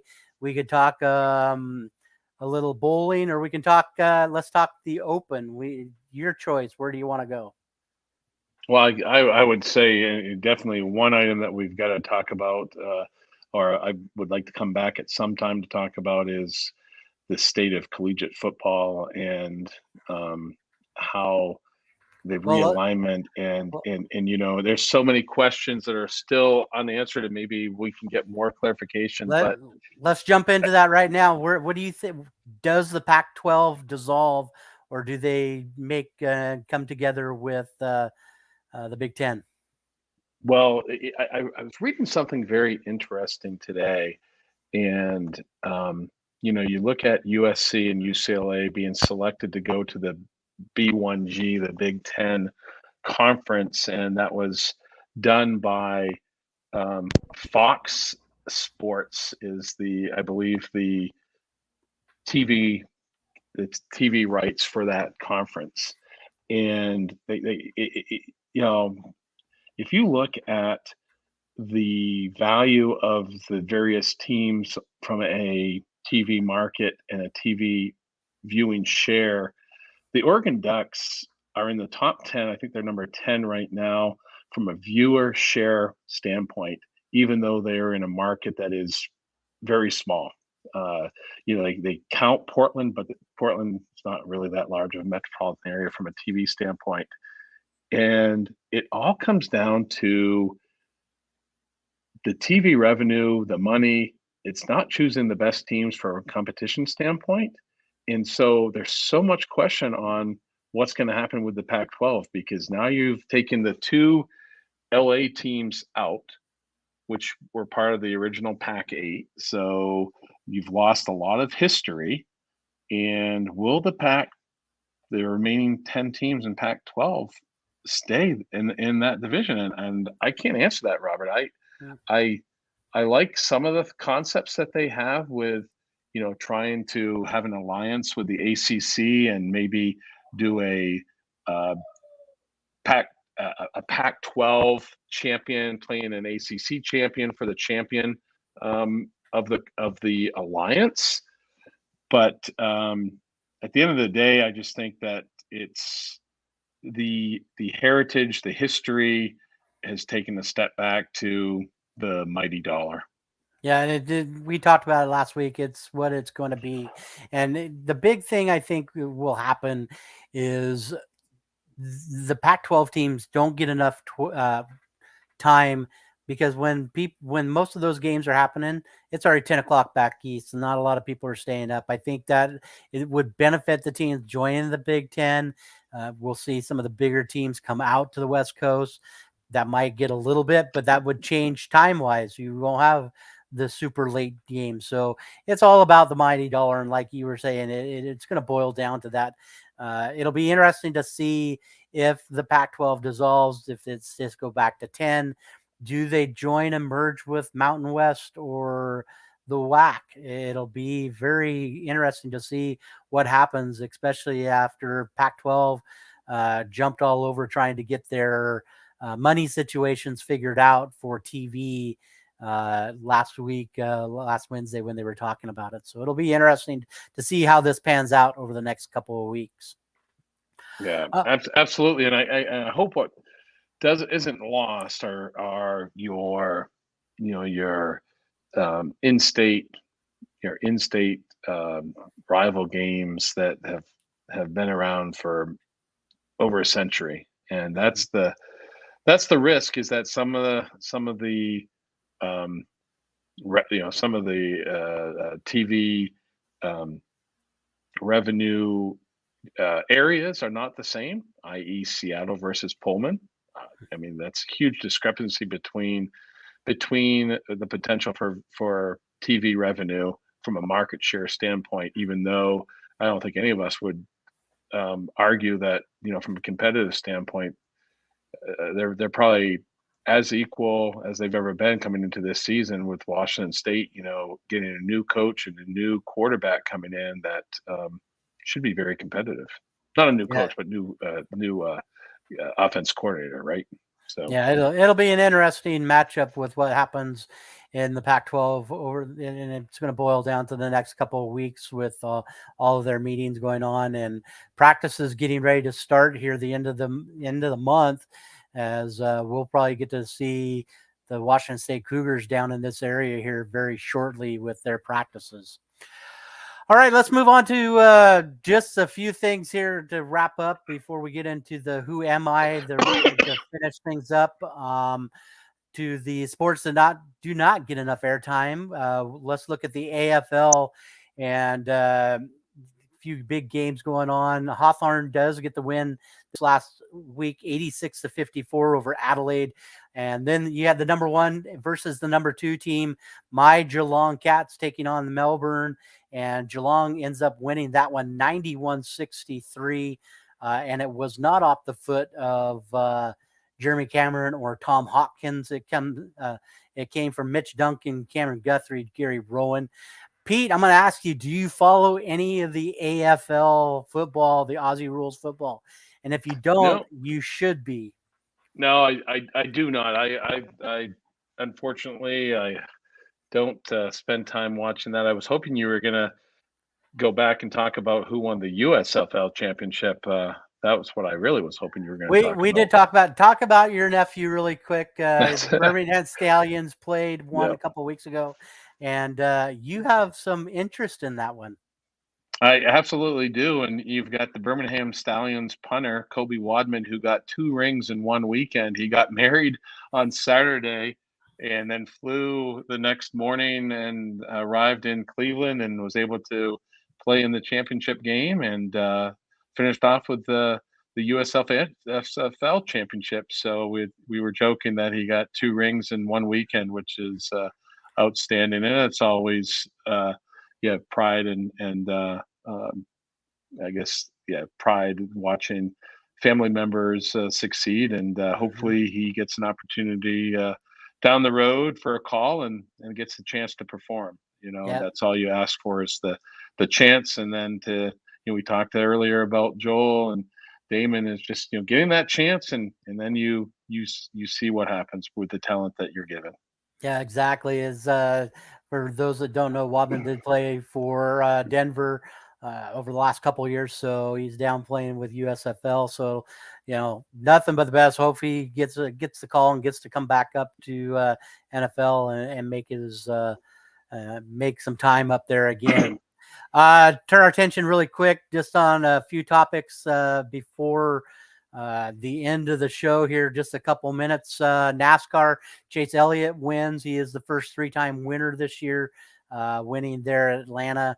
He blocks out Corey LaJoie, and LaJoie wrecks and able to. Elliott wins both stages 1 and 2, and comes away with the win there. So next race will be in New Hampshire up at the Better 301. That is a Sunday race at noon on Sunday. Also, you look at we'll leave PBA. The PBA league finished up. We'll talk a little bit about that next week. With that, we turn our attention to the PGA, and this past week, Xander Schauffele wins his 7th tournament. He shot par on Sunday and ended up finishing 7 under and holds off Kurt Kitayama as they get ready to go to the Open here. He won that Scottish Open. There was one other PGA stop. That was the Barbasol Championship, where Trey Mullinax won. He had to play 33 holes on Sunday, but he got the job done, winning his first PGA tournament. That's his first win in 106 starts. So weather played a lot into that one. Trey does get a opportunity to go across the pond, as I think for me, next to the Masters, this tournament is probably the best tournament, and that is the Open. The 150th Open happens on the old course at St. Andrews, where golf was born. The defending champions, Colin Morikawa. Who do you like, sir, to come away with the win at St. Andrews? Wow, that's a good question. Haven't fully looked at that. Oh boy, I would say. I mean, yeah, Stricker has been playing well.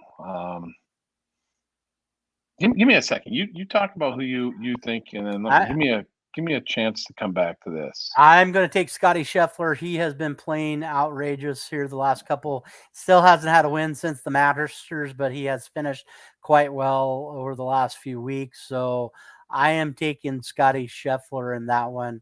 Uh, I think the country right now is going and pulling for Rory McIlroy, as he's had a lot going on over the last couple of weeks. So I think that's where I'm going to go with that. Tiger Woods making his start. He will have a tee time. Lots of players there that have the opportunity to win in this one.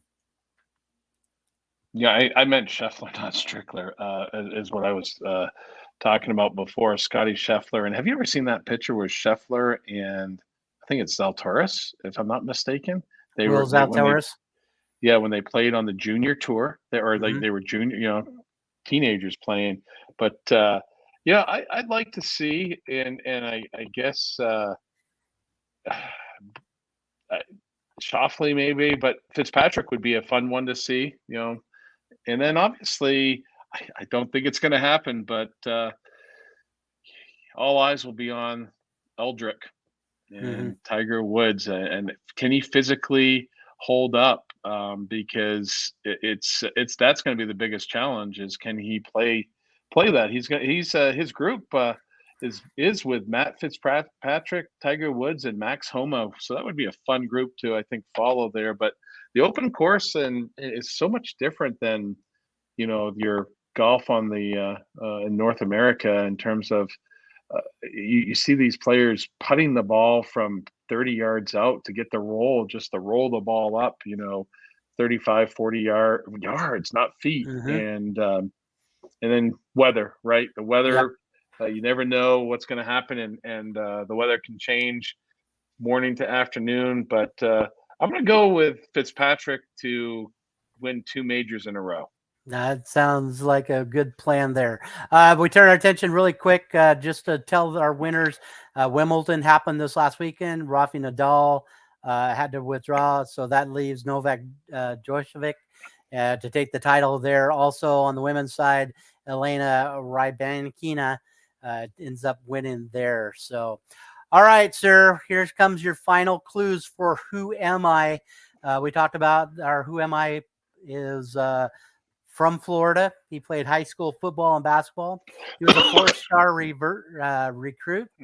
Mm-hmm. His grandfather was part of the Chicago Mafia. He comes from a family of athletes. Now, here's the rest of your clues. I played in the Big Ten, where I was the Defensive Player of the Year, two-time All-American, a college football playoff national champion, a two-time first-team All-Big Ten team. During my 3 years in college, I had 148 tackles, where one-third of them were for losses. I also had 26 sacks. I entered the NFL draft after my junior season. I was picked third overall in the NFL draft behind two Pro Bowl quarterbacks. 4 of my college teammates were drafted in the first round after me. One was picked right after me. I was the NFL Defensive Rookie of the Year in 2016. In 6 years in the NFL, I have 291 total tackles and 58 sacks. Who am I? Wow. Wow.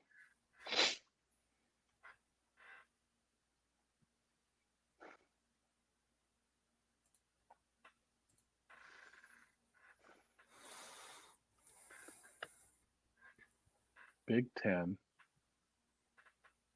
2016, 2016, 2016. I'm trying to think. So that was actually, if I'm not mistaken, was that the year before or after Mariota? So am I looking at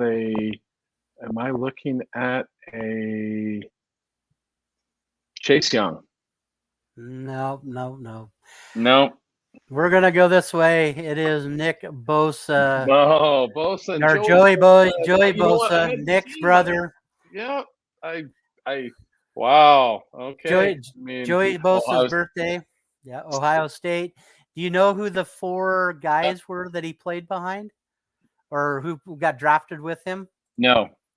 Ezekiel Who? Elliott, Yep. Eli Apple, Darren Lee, and the 2 quarter.